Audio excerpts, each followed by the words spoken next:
Right now, we want to welcome in our first guests this morning, and they are here to talk about a poetry festival that's taking place here in the Mill City of Lowell. And we welcome in from Middlesex Community College our good friend David Kalivas. Good morning, David. How are you, sir? Good morning, and how are you doing? I'm doing fantastic. Pull that microphone nice and tight to you if you could. Okay, you too there as we well. Go. Good morning. Willy Ramirez is here as well. Hi, Willy. How are you, sir? Hi, good morning. Good to have both of you here this morning. How are things? Great. Couldn't be better. It's always a pleasure to come on and chit-chat with you, Ted. Yeah, you and I haven't touched base in a while. Where been a while. Where have they been hiding you? They're actually making you work? Oh, well, you know, they try. Yeah. Now, if Middlesex bumps like a professor from the radio appearances, do you guys like throw up and protest? You know, throw up your hands and protest, or do you behave? I'm never bumped. I come back whenever I want to. Yes, you most certainly are. Willy, how long have you been with Middlesex Community College? I have been with Middlesex for 4 years now.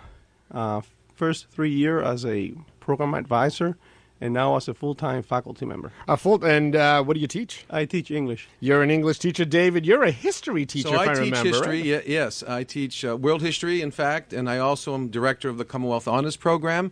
And so I should put a plug in for the Commonwealth Honors Program. Please do. Anyone wants to send their students, their children, their nieces, nephews, grandchildren to Middlesex, get the first 2 years of a baccalaureate experience in our honors program, then off they go to the 4-year college or university for just a mere $12K for 2 years. Isn't that great? In a quality program. But we're here today to talk about our new Humanities Center. Yeah, let's talk a little bit about that. What's the deal with that? So we have community partners that we have come together with in conjunction with a grant from the National Endowment for the Humanities and the Mass Humanities out in Western Mass. And we have put together this Humanities Center that is our attempt to further along our journey in the community here in Lowell and to engage with community members on a variety of levels, from the national park to the variety of ethnic organizations, social organizations, cultural organizations, to develop humanities programs between the college and these community groups, and to really try and create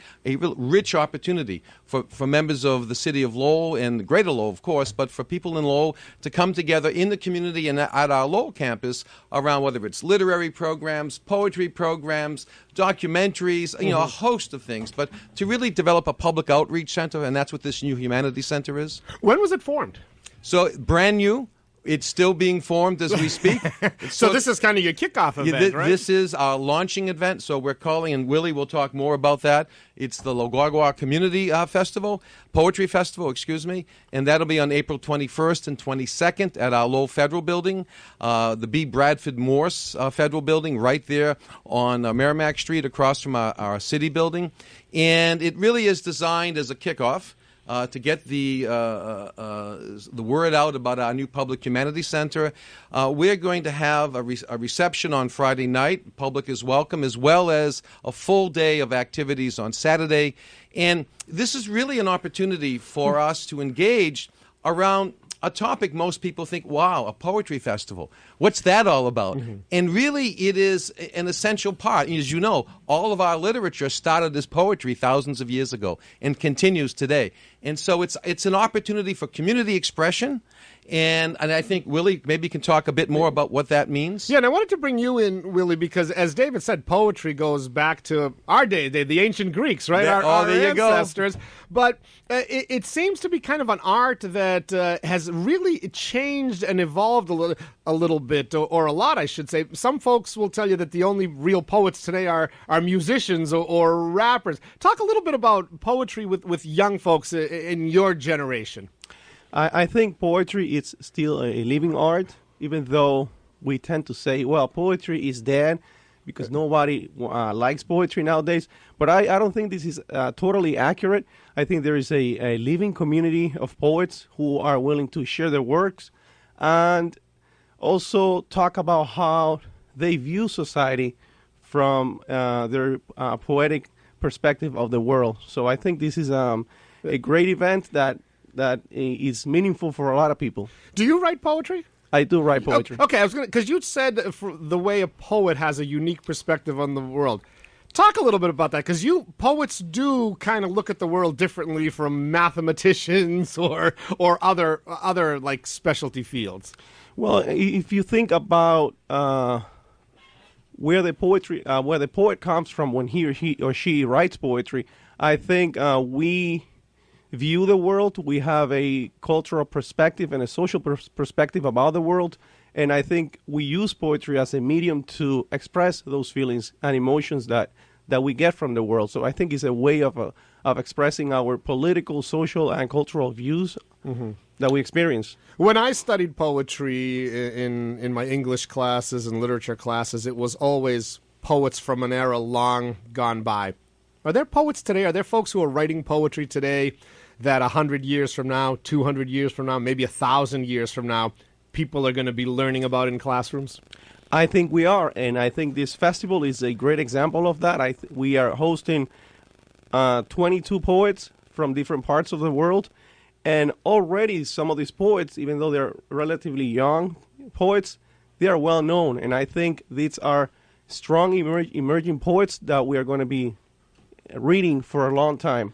It's 7:24 here on 980 WCAP. We're chatting with David Kalivas and Willy Ramirez from Middlesex Community College. They're here to talk about MCC's new Humanities Center, which is hosting La Guagua Community Poetry Festival, Voices in Translation, a unique two-day event.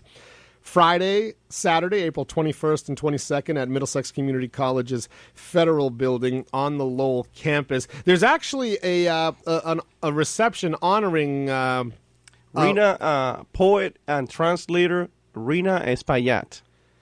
She's going to be here in Lowell for this event? We're opening Friday night, 5 p.m. to 7:30 p.m., and what we're going to do in that reception is honor the life and work of Rina Espaillat, which is a local writer, and she that day will be delivering a speech on the importance of translation, which is another important topic and activity that we should continue. So this is going to be a really unique event in that sense. So we're going to have poems read many of the poems read in the language of the poet, and then read in English.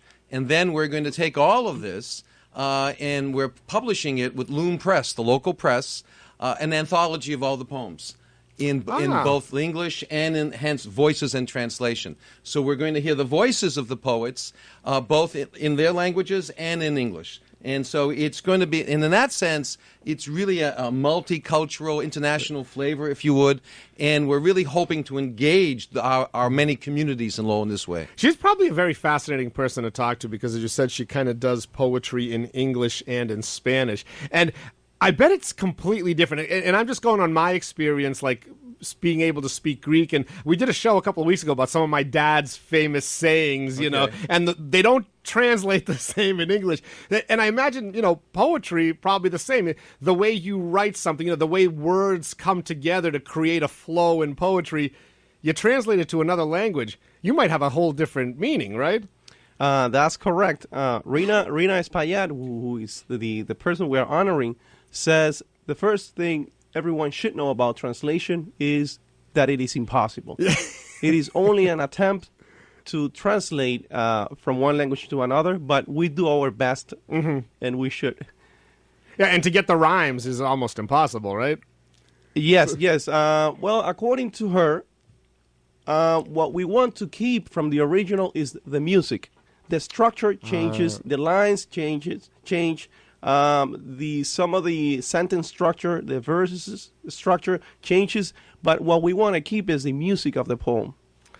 Makes sense indeed. All right, so we have a kickoff reception honoring Rina on Friday night. That's 5 p.m., correct? Yes, 5 p.m. And then the poetry festival itself, the La Guagua Poetry Festival, is all day Saturday? 9 to roughly 8:30 to 4:30. Right. 8:30 to 9, we'll have a little breakfast, and then the proceedings begin at 9. 9 o'clock. So you'll have to forgive me. I took 6 years of Spanish, 4 in high school, 2 in college. What is La Guagua? What is La Guagua? I have to end the interview with that question there. Good. I'm glad that you are giving me the opportunity to talk a little bit about La Guagua. As David said, we're using this festival to inaugurate the Humanities, the Public Humanities Center. And now, what is La Guagua?